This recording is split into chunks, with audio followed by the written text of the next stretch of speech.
What's up, everyone? Today we're going to dive into the topic of how to improvise a chord progression for beginners. Let's say you're just starting out and you're learning how to read chord charts, but the interpretation of them is the hard part.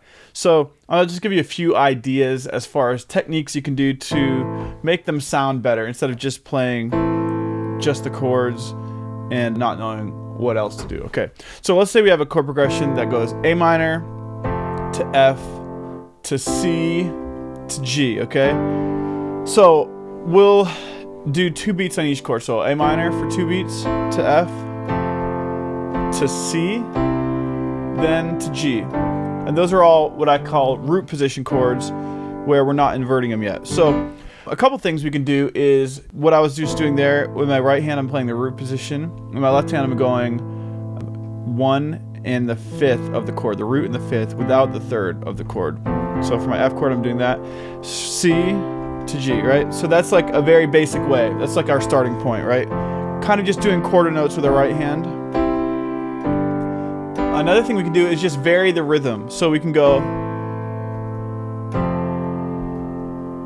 half notes on each chord, just like hold the chord, right? Sometimes less is more. Now what if we went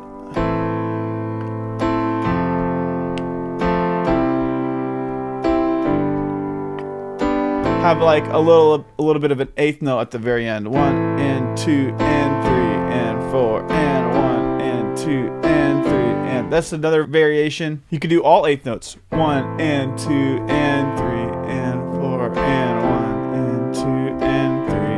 You can do 8th notes, especially like on a build as the song's building.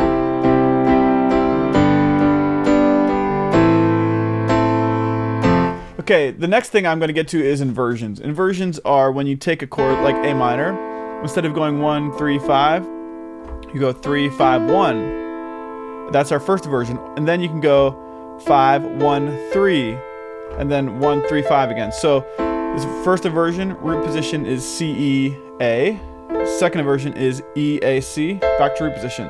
So you could do this with each of the chords. So then you could do something like this. For F, C, G. And then they're all a little bit easier to get to, okay? We haven't changed the rhythm much, but we just changed the shape of the chord. And then you could take it up. So instead of starting on a root position A minor, maybe we start on first inversion A minor. And then we find all the next chords that are the closest to that one, okay?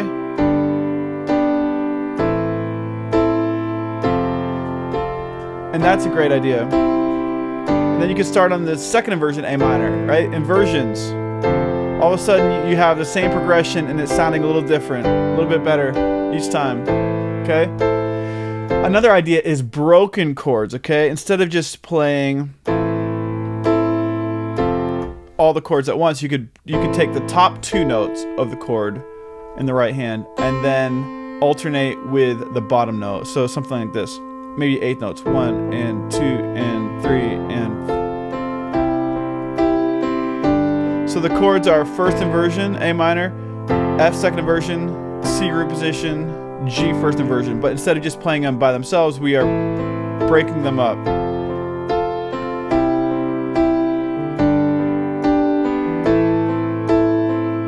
Then you can still invert that, right? So let's take it up one more time. Let's go second inversion A minor, and then base everything else off that spot. The other thing I'm doing with my left hand is maybe to make it a little bit bigger sounding. Instead of just doing the root and the 5th, we can add an extra octave, and that is like another way to make it sound bigger. Check this out.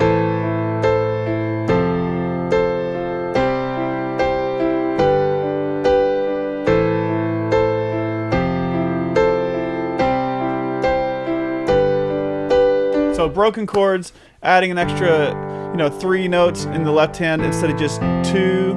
And you can also sometimes just do the octaves by themselves. So this is kind of my 3 go-to options with my left hand. You can either do the 2 notes, you can do all 3 notes, the root, 5th, and the octave, or you could just do the octave. Those are some good options with the left hand. How about adding a second? Okay, so add 2 chords. So add a 2 on A minor would be adding the B. On the F, we'll be adding the G.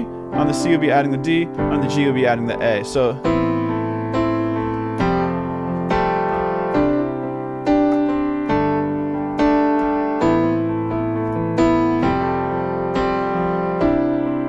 we can still do that broken chord idea with the add two chords.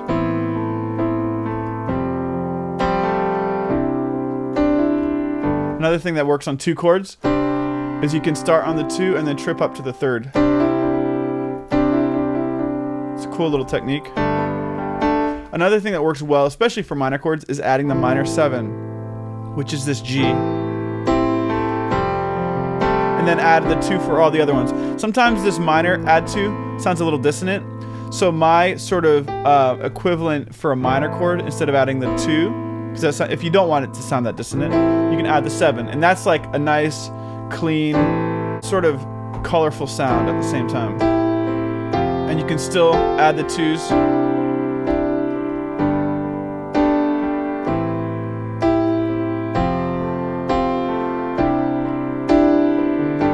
And that is a great example. So you can always add a 2 on a major chord. That's like a standard procedure. On the minor chords, you can always add a 7, so minor 7. That's a great addition that doesn't take anything away. It just adds a little bit of color. It doesn't really change the quality of the chord. It just changes a little bit of the character, all right? You can do simple arpeggios, okay? So check this out. So here we go. I'm gonna go to 16th notes now, my right hand. 1, 2.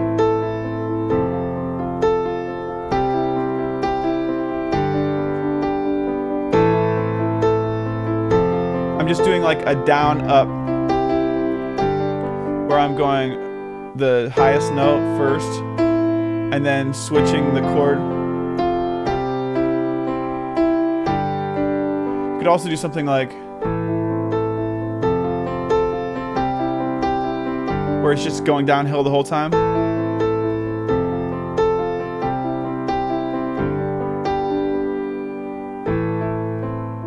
You could also do an arpeggio that walks up.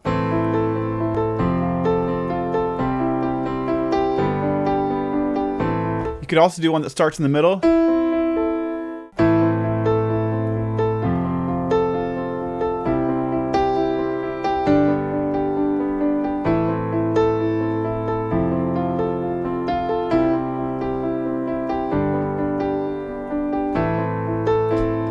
So that's a nice variation. It's all about coming up with variations. You want to see like how many different ways you can play this. One thing that might help you if you really want to take a deep dive this year into piano is a course that I just finished, and it's a Piano 101 course for church musicians. It's designed to get you from knowing very little about the piano to being able to play in church and to take a deeper dive into all these topics that we just covered today. You're going to have a better understanding of what it takes to play in church and to improvise a chord chart if you take that course. It's linked down below, so go check it out. You could also do a rolling bass line. I like to do a left hand that goes 1, 5, 1, okay, of that chord, right? A, E, A. F would be F, C, F.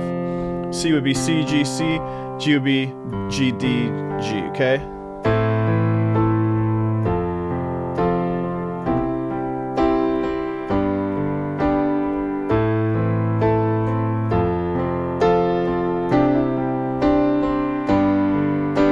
Another thing you can do is little melodic transitions. Maybe do a little walk up like this to get to the chord.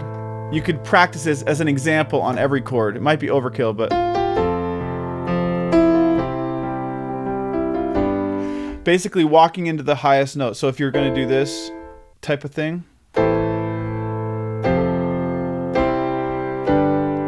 with those inversions,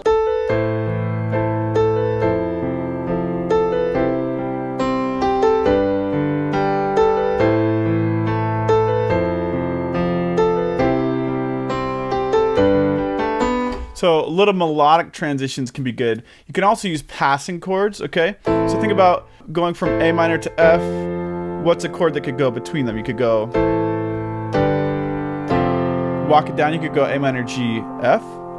You could go A minor, C over E to F. A couple good options are if there's a straight line to get from one to the next, as in like there's only one note within the key between these two notes, which would be G, right? So you could go A minor, G, F. The other one is going below the chord to get there. So you can go above the chord to get there or below the chord. So in this case, if I go below the chord, I might go C over E to get to F. If I'm going above the chord, I might just do the G chord to get there. So it could go. And you don't have to do it between every chord, but that's a good example of a variation. C over E to F. A good transition, we call it a passing chord. Let's do it again. And then maybe we could even do some more. We could go put the D minor before C. And maybe we could put a D major over F sharp before G. Now this is probably overkill, right? But let's try it out.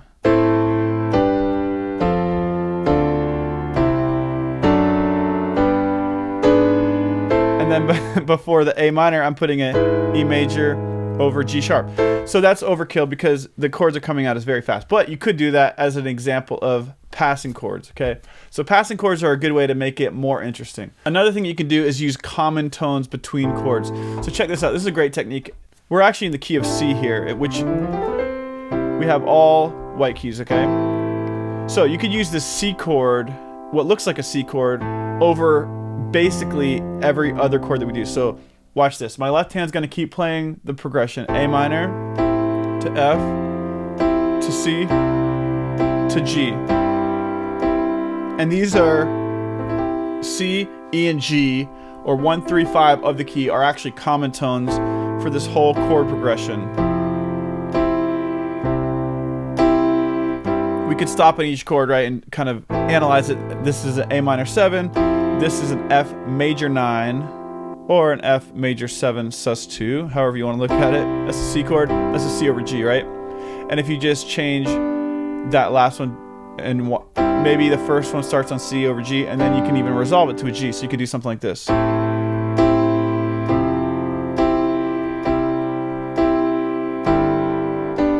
And those are called common tones. And it's just like a good way to tie a progression together without having to do very much work. It's actually less is more once again. The last thing I'll say is you can use the melody. So right now I'm using a generic chord progression. I'm trying not to use an example of a song so that I don't get demonetized on YouTube. But if you did have a melody, you could continue to work that into your right hand, and then you can use the inversions to support that. You could take whatever the highest note of the melody is. If that's my highest note of the melody, I might start with the A minor chord, right? In root position, because I want this to be the highest sounding note. The highest sounding note is the note that's going to stick out the most, and you're going to be able to hear it. And so a lot of times you want to do that with the melody. If you're trying to bring that out in the song, put that on the top voice of your chord. So, or if the A was maybe the melody on the A minor, maybe I do a first inversion so that I get that melodic note on the top of my chord. These are all decisions that you can make to make your improv way better and to take your playing to the next level. If you want to take a deeper dive into improv piano, I also offer one-on-one Zoom lessons. So you can check that out in the link below to see what my schedule allows, but I'd love to connect with you. Thanks so much for watching. Give this a like and subscribe if you haven't already. What are you waiting for? Subscribe to this channel. Thanks so much for watching, and we'll see you in the next one.